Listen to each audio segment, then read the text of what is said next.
Oh my god, do you feel that? It feels like an earthquake, which can only mean one thing.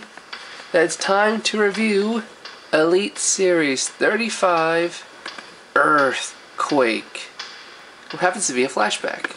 So let's take a closer look at the packaging. There you can see Earthquake about ready to shake things up. Includes Damien and his bag. Now why do you suppose Earthquake comes with Damien and his bag? Shouldn't Jake the Snake Roberts come with these? Well, there's a very good explanation for that. And there he is. Ugh, he's an ugly motherfucker. And on the back, he's just one big nasty man. Here's the stats. And there's you get the line. And I have all of them. Expect reviews of him, and him very soon. Now let's get Earthquake out of the packaging by causing an earthquake.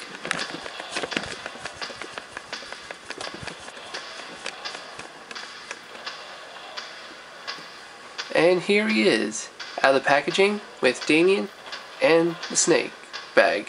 So let's take a closer look at this figure.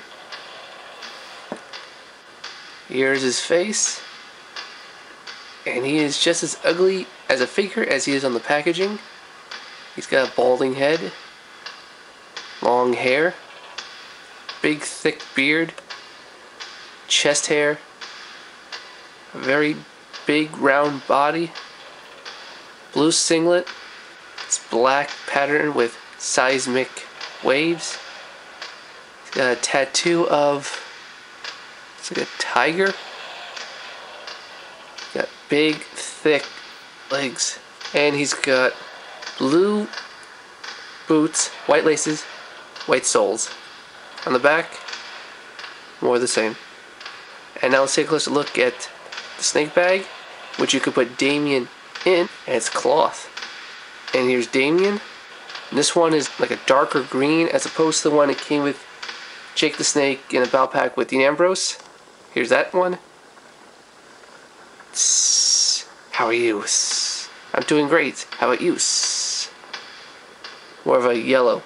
But the best part about this figure coming with these two is you can put Damien in the sack, like so. And if you happen to have a Jake the Snake figure, like I do, you can now put this in his hand and have him carry Damien down to the ring, like he would normally do. Like so. And that's it for my review of Earthquake. What'd you guys think? Let me know in the comments below. Until then, be careful about earthquakes.